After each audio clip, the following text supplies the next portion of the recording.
The classroom smelled of crayons and childhood innocence, a scent that always brought comfort to Lyra Ashwood as she moved between the small desks where wolf pups practiced their letters. Sunlight streamed through tall windows, casting golden patches across drawings pinned to walls covered in colorful artwork. At 24, Lyra had dedicated her life to teaching these young ones, finding purpose in their bright eyes and eager questions. As an Omega in a world that often dismissed her kind as weak or secondary, she had carved out this space where she mattered, where her gentle nature was strength rather than weakness. The children loved her, and she loved them fiercely in return, each one a precious soul she felt honored to guide and protect. But today, something was wrong. Lyra felt it in her bones, that strange empathic gift that had manifested when she presented as Omega at 16.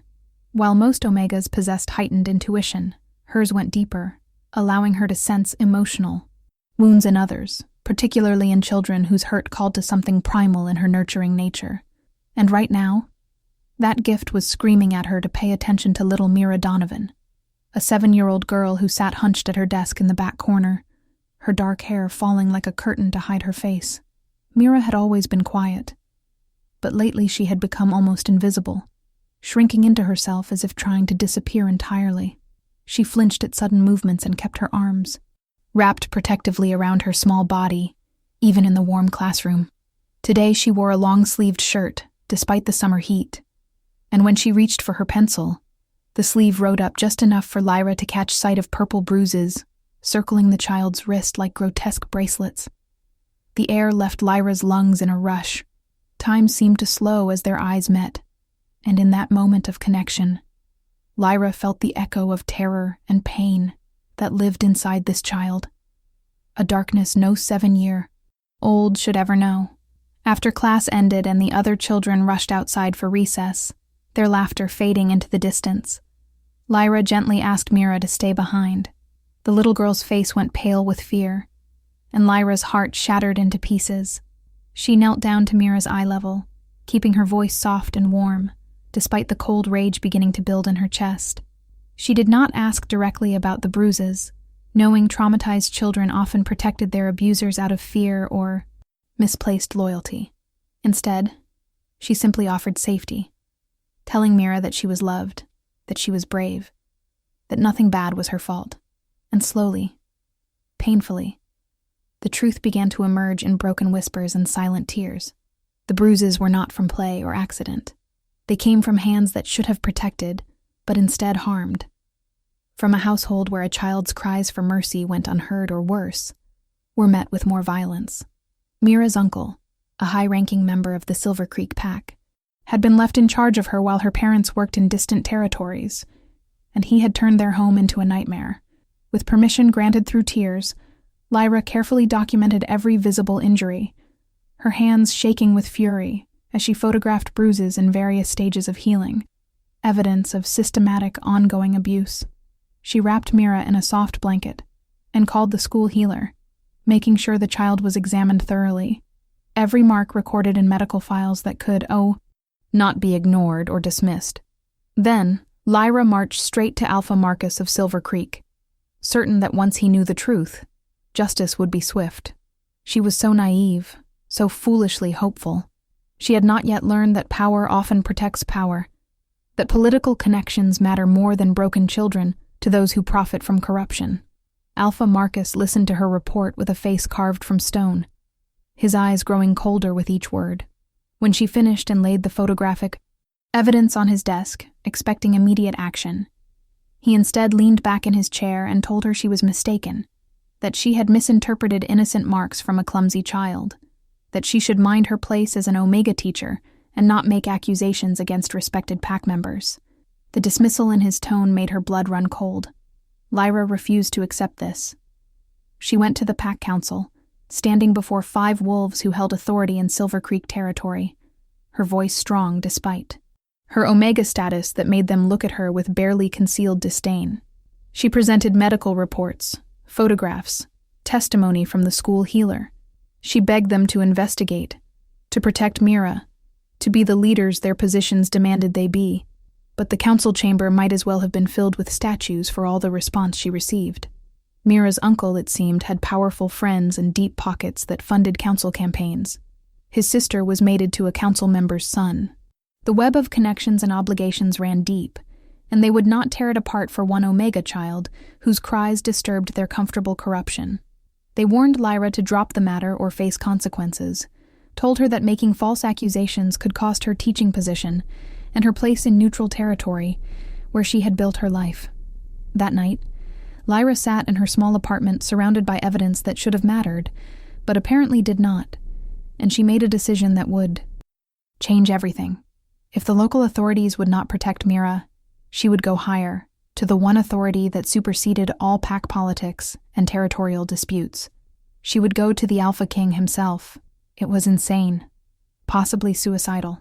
King Demon Blackthorn ruled the werewolf territories with an iron fist, his reputation for brutal justice and volcanic fury preceding him like a shockwave. He did not grant audiences to random Omegas, and his palace was located deep within royal lands that unauthorized wolves entered at risk of execution. The journey alone could kill her, crossing through territories where rogues hunted and natural predators ruled the wild spaces between civilized packlands. But when Lyra closed her eyes, she saw Mira's face, heard the little girl's whispered confession, felt the weight of every child who suffered while adults who should protect them chose politics over morality. She thought of the sister she had lost years ago, taken by sickness while their Pax Alpha had refused to fund proper medical care for Omega families, and the old grief mixed with new fury until it became an unstoppable force. She packed a bag with the evidence, dressed in her sturdiest clothes, and before dawn broke over the horizon, she was running. Her wolf form was small and tawny, built for endurance rather than speed or combat. But she pushed herself beyond normal limits, driven by desperate purpose. The journey took 3 days of brutal travel. She navigated dense forests where ancient trees blocked out the sun, and roots grabbed at her paws like skeletal fingers. She forded rivers swollen with spring runoff, the current trying to drag her downstream to drown in whitewater rapids. She hid from rogue packs whose howls echoed through valleys, predators who would see a lone Omega as easy prey. She ran until her paws bled and her lungs burned, stopping only when exhaustion made continuing impossible, then forcing herself up to run again as soon as her body allowed. She survived on stream water and whatever small game she could catch, her teacher's hands unused to killing, but necessity making her learn quickly. By the time the royal palace came into view, a massive stone fortress that rose from the mountainside like a crown of power, Lyra was covered in mud and dried blood from a dozen small injuries, her clothes torn, her body trembling with exhaustion so profound she could barely stand. But she had made it. Security wolves intercepted her. Immediately, their massive forms circling her threateningly, demanding to know what madness possessed her to trespass on royal land. Lyra, running on nothing but determination and the last fumes of adrenaline, looked up at these trained warriors and told them she needed to see the king, that she had evidence of crimes against a child, and would not leave until justice was served. They laughed at her audacity, this mud-covered Omega making demands, and began to forcibly escort her back beyond the borders. Something inside Lyra snapped. She had not come this far, had not risked everything, to be turned away by guards following protocol, so she did the unthinkable. She shifted to human form, despite her state of undress and injury, and she ran, not away from the palace but toward it, her voice rising in a scream that carried across the grounds, a desperate cry that demanded to be heard. She made it surprisingly far before they caught her, her small size and frantic speed helping her dodge between confused guards who had not expected such insane determination. She burst through palace doors that opened before her, like fate itself was clearing her path, running through corridors of impossible grandeur, following instinct and the sound of voices that spoke with authority. And then she was falling through another set of doors, her exhausted body finally giving out, and she collapsed onto cold marble floors in a room that suddenly went absolutely silent. Lyra looked up through tangled hair matted with mud and sweat, and found herself staring into the eyes of the Alpha King himself. Demon Blackthorn sat upon a throne of dark wood and silver, his massive frame radiating power that made the air itself feel heavy. He was beautiful in a terrible way, all sharp angles and predatory grace, with black hair that fell to his shoulders and eyes the color of molten gold that seemed to look straight through her into her very soul. Those eyes were currently fixed on her with an intensity that should have made her cower, but Lyra was beyond fear now, beyond everything except her mission. The council members who had been in mid-discussion stood frozen in shock, several moving toward her with clear intent to remove this filthy intruder who had defiled their king's presence. But Demon raised one hand, a simple gesture that stopped everyone in their tracks, his gaze never leaving Lyra's face. His voice, when he spoke, was deep and resonant, filling the throne room like distant thunder. He asked what possessed her to commit what amounted to an act of treason, breaking into his palace and interrupting a royal council session. And Lyra, kneeling on that cold floor because she lacked the strength to stand, looked up at the most powerful alpha in all territories and spoke the words that would alter the course of countless lives. She told him they hurt a child. She said it simply, clearly, those 4 words dropping into the silence like stones into still water, sending ripples that would become waves that would become tsunamis. She told him that she had evidence, that she had reported it to proper authorities, that they had dismissed her and protected the abusers, and that she would rather die here on his throne room floor than live knowing she had not done everything possible to save one innocent little girl. The temperature in the room seemed to drop 20 degrees. Demon's eyes, which had been merely intense, began to glow with an inner light that spoke of his wolf rising to the surface, drawn by words that struck directly at something primal in his nature. His hands gripped the arms of his throne so tightly the wood creaked in protest, and when he spoke again, his voice carried the harmonics of both man and beast. He told her to explain, to leave out no detail, to tell him everything. So Lyra did. She pulled the waterproof bag she had carried across 3 territories from where it was strapped to her body, and she laid out photographs of bruises. On pale skin, medical reports detailing injuries inconsistent with accidents, statements from the school healer, testimony she had recorded from Mira in the child's own halting words. She spoke of Alpha Marcus and his council, of their dismissal and their threats, of a system so corrupt that a child's suffering mattered less than political convenience. As she spoke, she watched Demon's face transform. The cold authority gave way to something far more dangerous, a rage so pure and concentrated, it seemed to warp the air around him. His wolf was definitely present now, visible in the way his pupils elongated, in the growl that vibrated through his chest, in the alpha power that rolled off him in waves so intense that several council members actually dropped to their knees in instinctive submission. Lyra should have been terrified, but instead she felt a strange relief, because this rage was not directed at her, but at those who had failed Mira. And she knew with absolute certainty that she had been right to come here, that this male would move mountains to protect one hurt child. When she finished speaking, Demon stood, and the movement was so fluid and powerful, it was like watching a force of nature take physical form. He descended from his throne and walked to where she still knelt, and Lyra found herself looking up at him from very close range, seeing details she had missed before, the scars that marked his neck and arms, evidence of countless battles, the way his jaw clenched as he looked at the photographs she had spread before him, the muscle that ticked in his cheek as he read the medical reports. And then he did something that shocked everyone in the room. He reached down and helped her to her feet, his large hands gentle despite their strength, supporting her when her legs threatened to give out. He looked directly into her eyes, and she saw beneath the rage to something that looked almost like pain, old and deep, and carefully hidden behind layers of authority and power. He told her she had been incredibly brave and incredibly foolish, that she could have died a dozen times on her journey to reach him. Then he turned to face his council, and his voice carried the weight of absolute command as he declared a royal hunt. The words sent shockwaves through the room.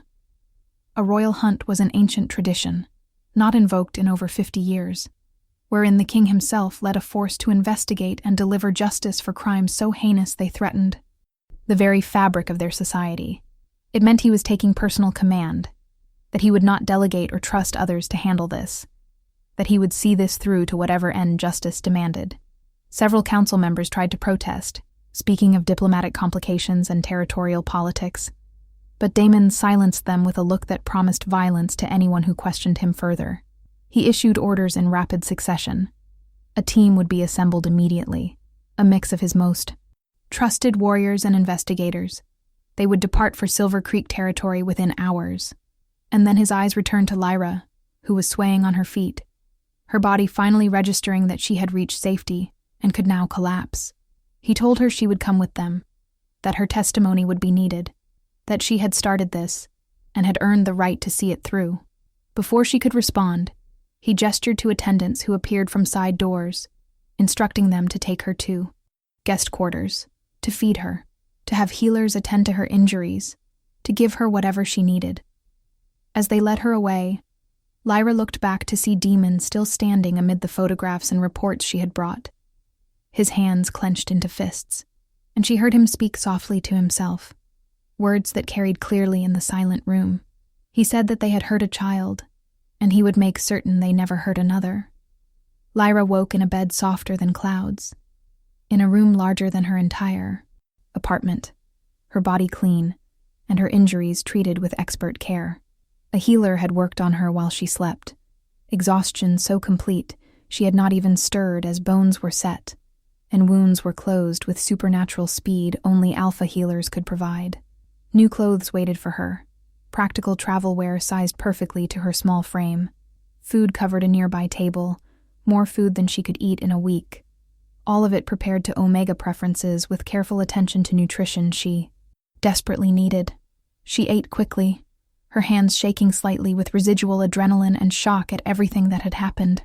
Then she dressed and went in search of the king, following corridors until guards directed her to a strategy room where Demon stood over a massive map of the territories, marking locations and giving orders to assembled wolves who all looked like they could tear apart armies.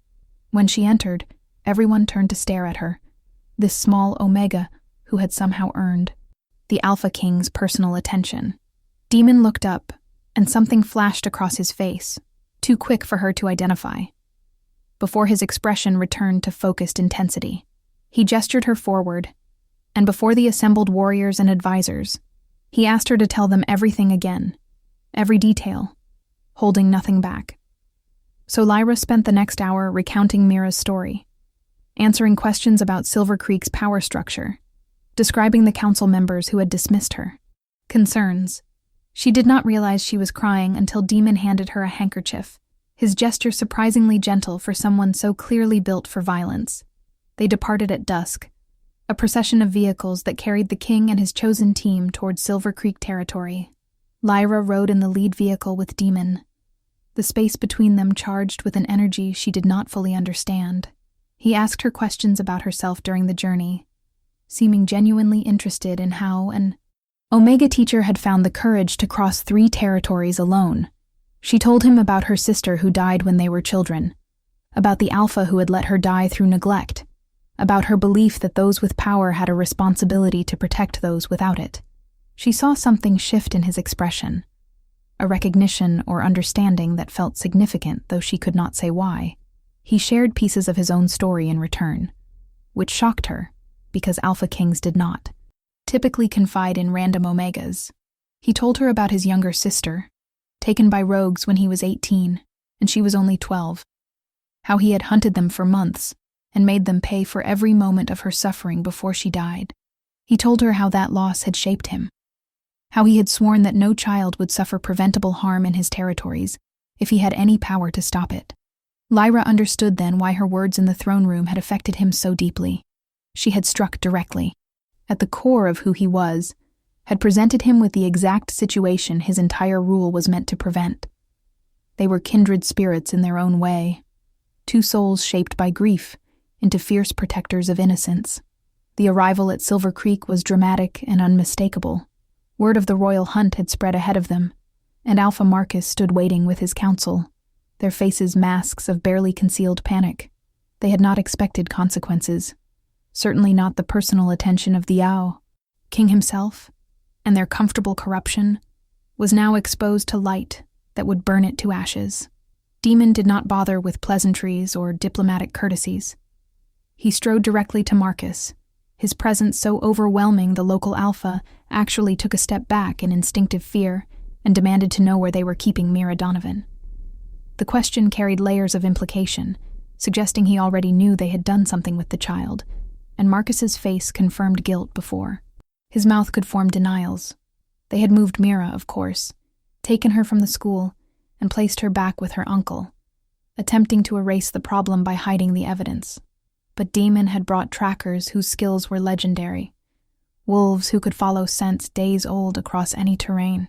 Within an hour, they had located the house where Mira was being held, and Demon personally led the team that breached the door. Lyra was right behind him against his orders to stay back. And she was glad she disobeyed, because the sight of that small, terrified face peeking out from under a bed nearly broke her. Mira saw Lyra and burst into tears, scrambling out to throw herself into her teacher's arms, and Lyra held her close while Demon arrested the uncle, whose face went from arrogant entitlement to terrified realization in the span of heartbeats. But this was only the beginning, because as Demon's investigators dug deeper into Silver Creek's power structure, they uncovered something far worse than one abusive guardian. The uncle had not been acting alone or even primarily for his own sick gratification. He was part of a network, a trafficking ring that specialized in Omega children from poor families, pups who would not be missed, or whose disappearances could be explained away. They took these children and sold them to wealthy families in distant territories who wanted servants they could control absolutely, pups too young to fight back or run away, insurance that they could treat them however they wished without consequence, because these children legally did not exist in their new locations. The scope of it was horrifying. Documents seized from council members' homes revealed dozens of children moved through the network over the past 5 years. Money exchanging hands through shell companies and false contracts. Legitimate adoption agencies corrupted to provide cover for what amounted to slavery. Some of the children had died in custody, their small bodies disposed of like garbage. Others had simply vanished into territories so distant that finding them would take months or years. And Alpha Marcus had known, had actively facilitated the operation because several council members received kickbacks, money that funded their comfortable lives while children suffered and died. Demon's fury was apocalyptic. Lyra watched him transform from a controlled, strategic leader into something primal and terrifying. His wolf so close to the surface, his eyes remained gold. Constantly, his control hanging by the thinnest thread. He ordered every single person implicated arrested immediately, and when some tried to run, his warriors hunted them down with merciless efficiency. He declared Silver Creek under direct royal authority, stripping Marcus of his alpha status in a ritual humiliation that left the former leader broken and powerless. And he gave Lyra the honor of being the one to lead Mira and 3 other children they found in similar situations to safety, trusting her to care for them while he dismantled the network that had stolen their innocence.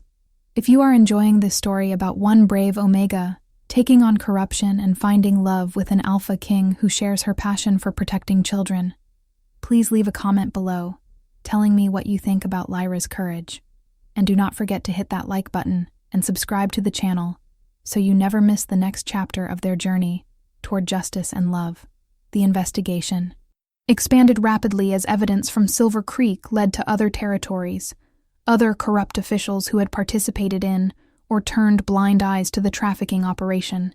Demon called in favors from allied alphas and issued commands to reluctant ones, making it clear that anyone who obstructed his hunt would face consequences up to and including removal from power. Lyra found herself at the center of a whirlwind, caring for rescued children while also serving as a witness and consultant, her empathic abilities helping traumatized pups begin to trust again. And through it all, Demon was a constant presence, checking on her welfare, seeking her input, slowly revealing layers of himself she suspected few ever saw.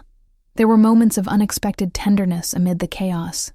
Late one night, after a particularly difficult day spent interviewing children about their ordeals, Lyra found Demon sitting alone in a chapel within the temporary headquarters they had established.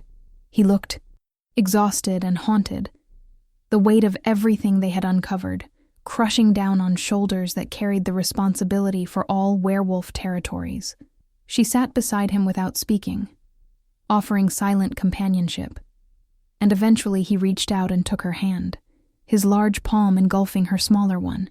He told her he did not know how she remained soft and gentle after seeing such darkness, that he felt his own humanity slipping away beneath rage and the need for vengeance. She told him his rage was not wrong, that it came from love for innocence, but that vengeance alone would not heal the children they had saved. They needed both his strength and her gentleness, his justice and her compassion.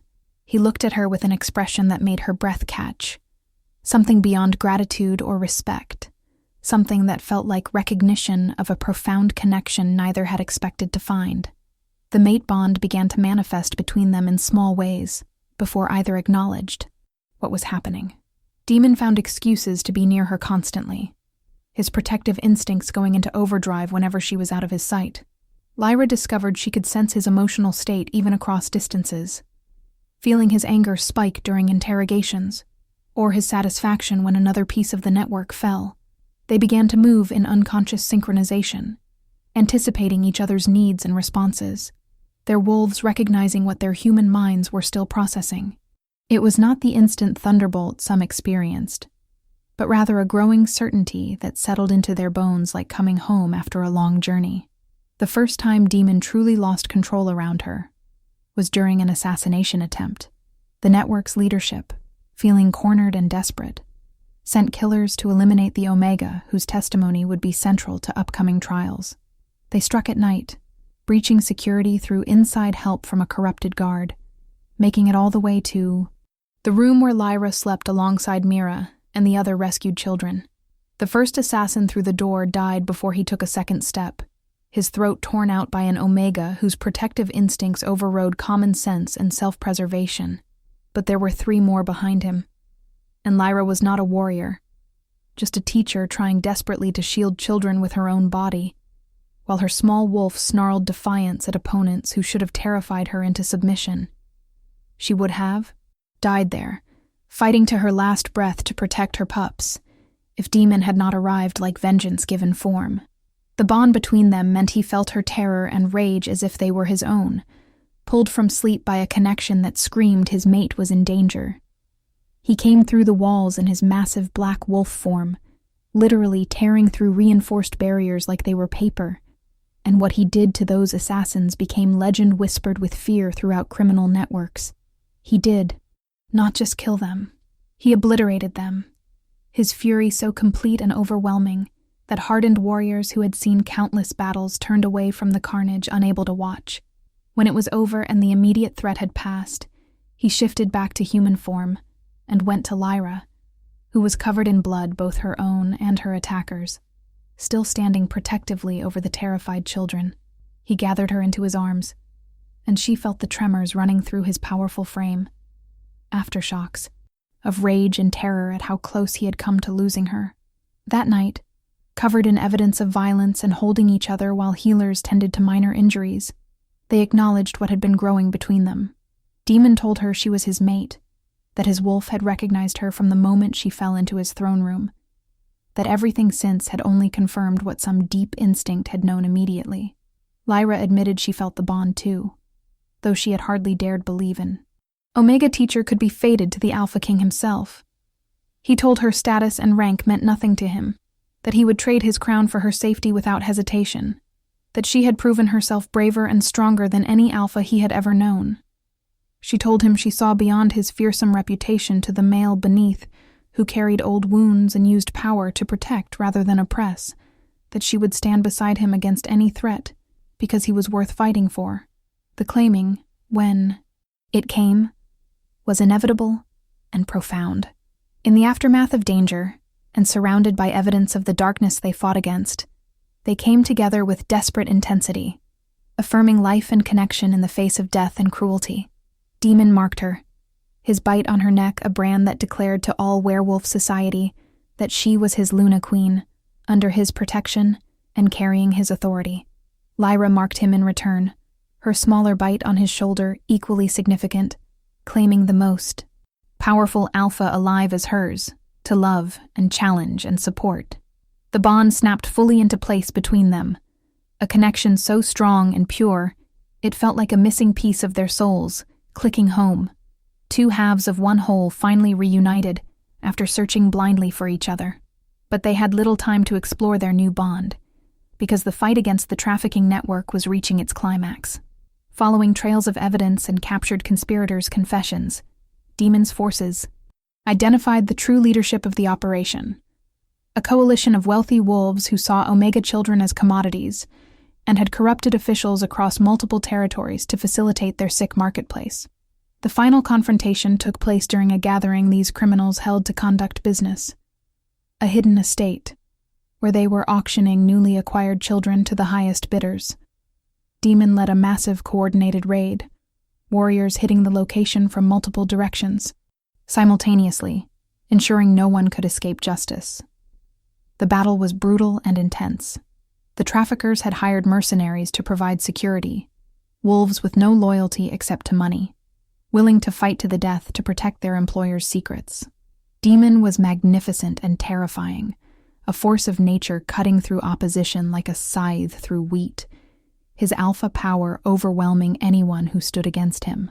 Lyra stayed back as ordered this time, coordinating rescue efforts for the children found locked in cells beneath the estate, using her empathic gifts to calm terrified pups while warriors cleared the compound.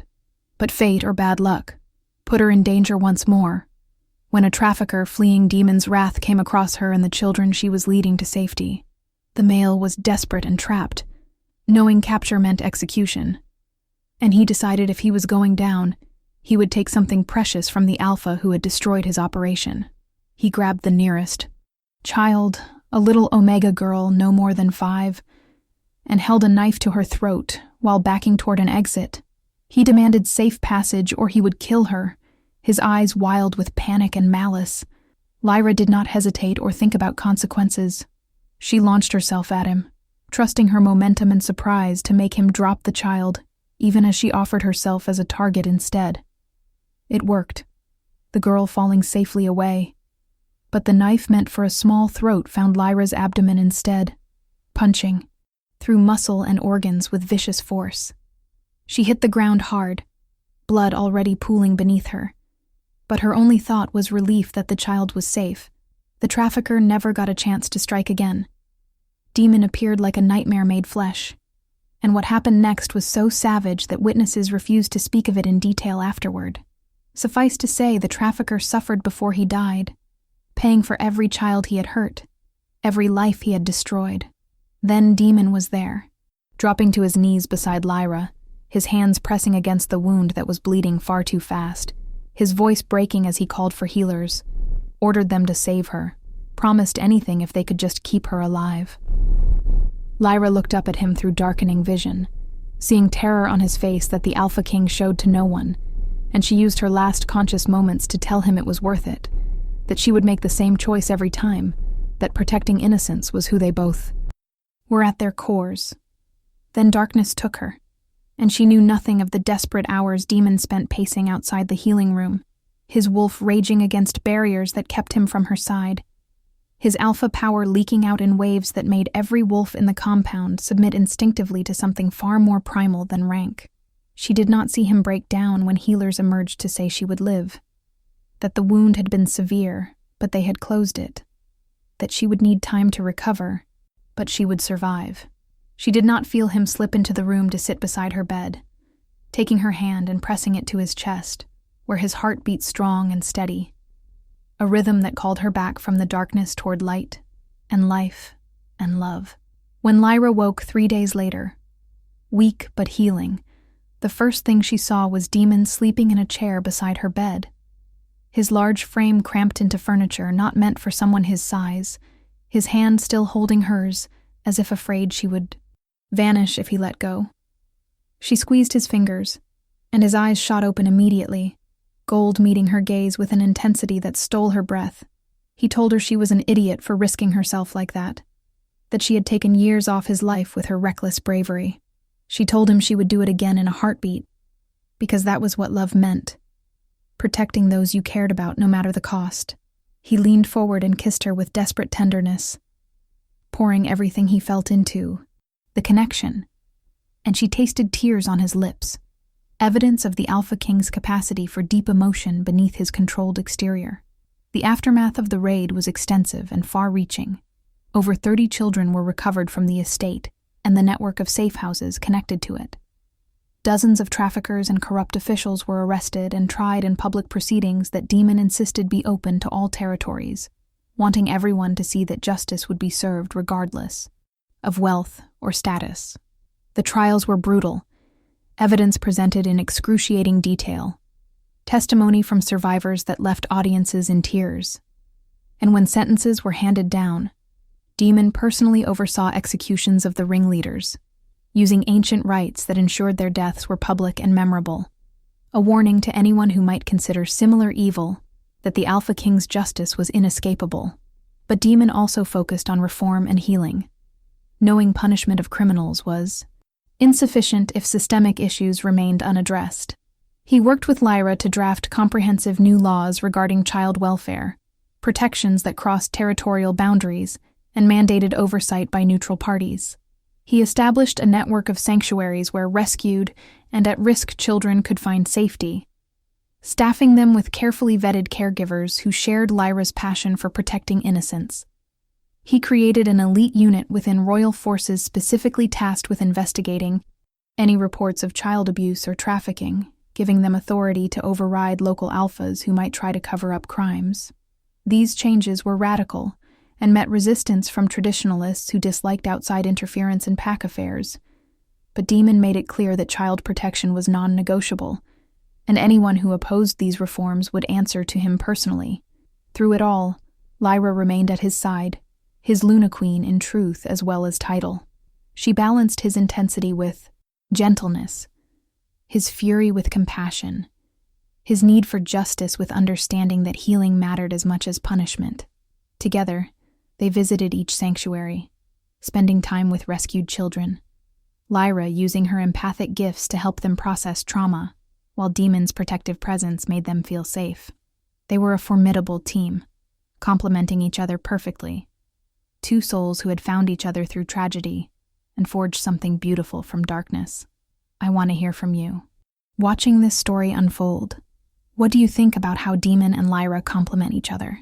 Drop your thoughts in the comments, and if you are loving this tale of justice and fated mates, smash that subscribe button so you are here for the conclusion. 6 months after the raid that ended the trafficking network, Demon and Lyra stood together before assembled representatives from every major territory, formally announcing their mating bond and her ascension as Luna Queen.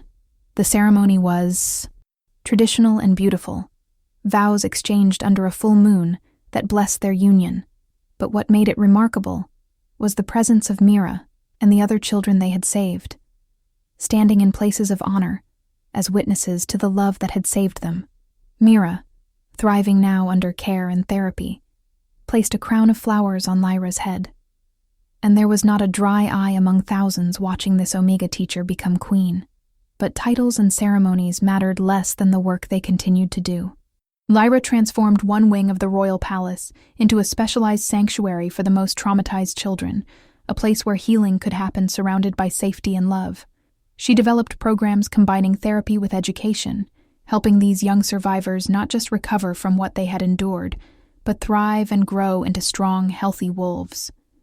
Demon supported every initiative she proposed, providing unlimited resources and his personal protection, making it clear that these children were under royal guardianship, and anyone who threatened them would face his legendary wrath.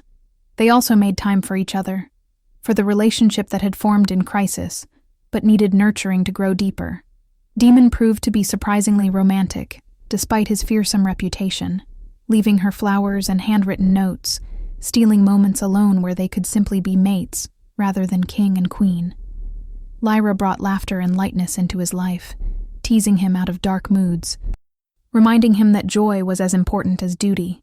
They learned each other's rhythms and preferences, discovered shared passions and comfortable silences, built a foundation of trust and respect that made their bond unshakable. On their first anniversary, Demon gave Lyra a gift that showed how deeply he understood her heart. He had commissioned a memorial in the palace gardens, a beautiful sculpture of children playing, beneath which were engraved the names of every child lost to the trafficking network they had dismantled. It was a promise that these innocents would not be forgotten, that their deaths had meaning because they led to changes that would protect future generations. Lyra wept as she traced names carved in stone, and Demon held her while she grieved for children they had been too late to save, sharing the weight of sorrow that came with their mission. But alongside sorrow was hope, embodied in the laughter of children who played in palace corridors, who called Lyra Mama, Luna, and climbed on Demon's back while he pretended to be a fierce beast they were conquering. Mira, in particular, bloomed under their care, her trauma healing slowly but surely, her bright personality emerging from beneath layers of fear. She declared she wanted to be a teacher like Lyra when she grew up, helping other children the way she had been helped, and both Demon and Lyra knew they would support whatever dreams she chose to pursue. The changes they implemented rippled outward, inspiring other territories to examine their own systems and close loopholes that had allowed exploitation. It was not perfect, and challenges remained.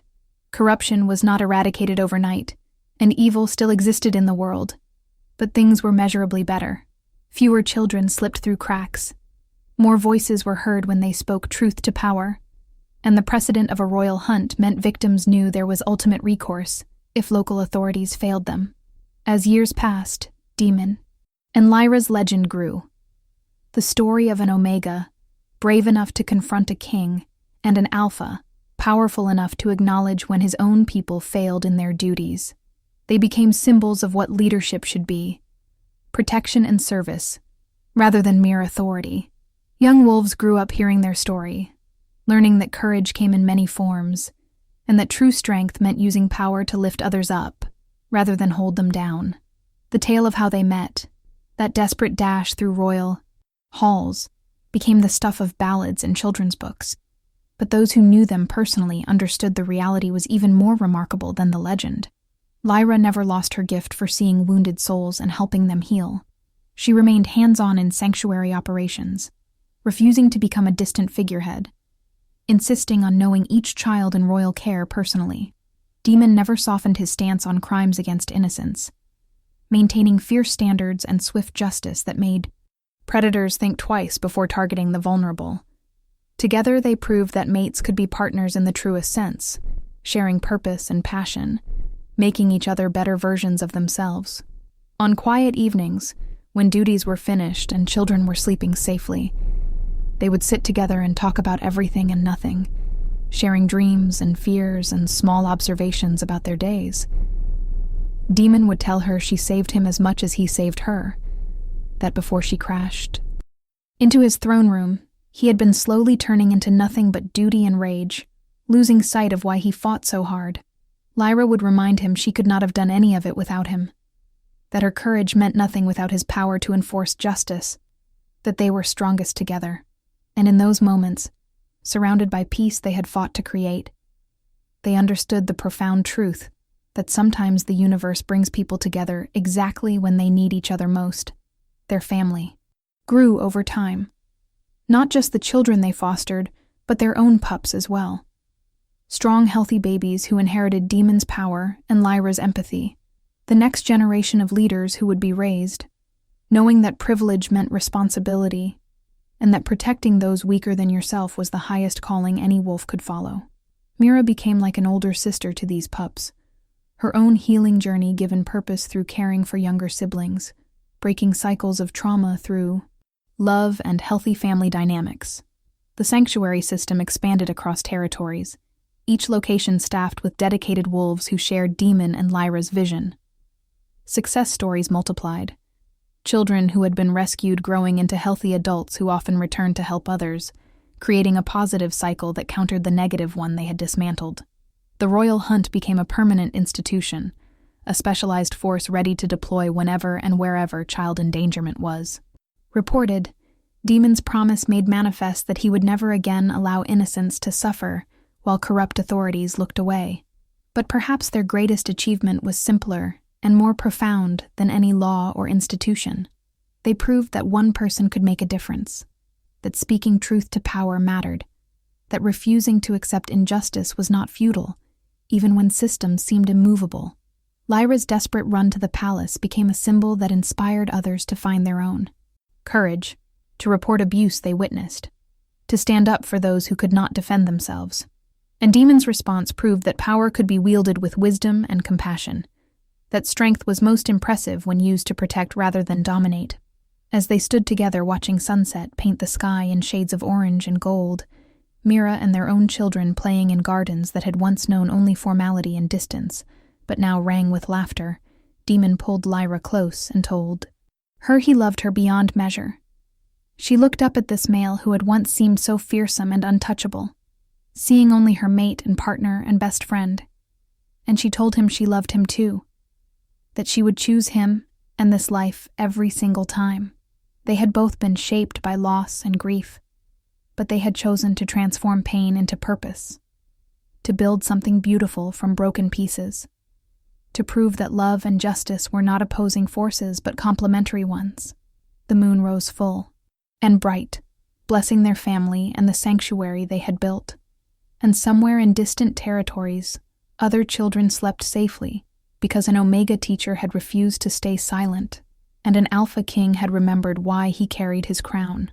Their story was not about perfection or easy victories. It was about courage and conviction, about the choice to fight for what was right, even when the odds seemed impossible, about finding love in unexpected places and holding on to it through darkness, until dawn broke bright and glorious. And in the end, that was the truest magic of all, not supernatural powers or ancient rites, but the simple, profound truth that one person who cared deeply enough could change the world, and two people who found each other amid chaos could build something strong enough to weather any storm. They heard a child, and the Alpha King declared the hunt. But what began in fury and justice ended in love and hope, and a future where innocence could grow up safe and cherished, because two unlikely heroes refused to accept that cruelty could ever be the final word. Thank you so much for joining me on this emotional journey of justice, protection, and unexpected love. If this story touched your heart, please hit that like button. Share your favorite moment in the comments below, and subscribe to the channel for more supernatural romance stories where brave souls fight for what is right and find their destined mates along the way. Your support means everything and helps me continue creating these tales of passion and purpose. Until next time, may you always find the courage to speak truth to power and the love that makes you stronger.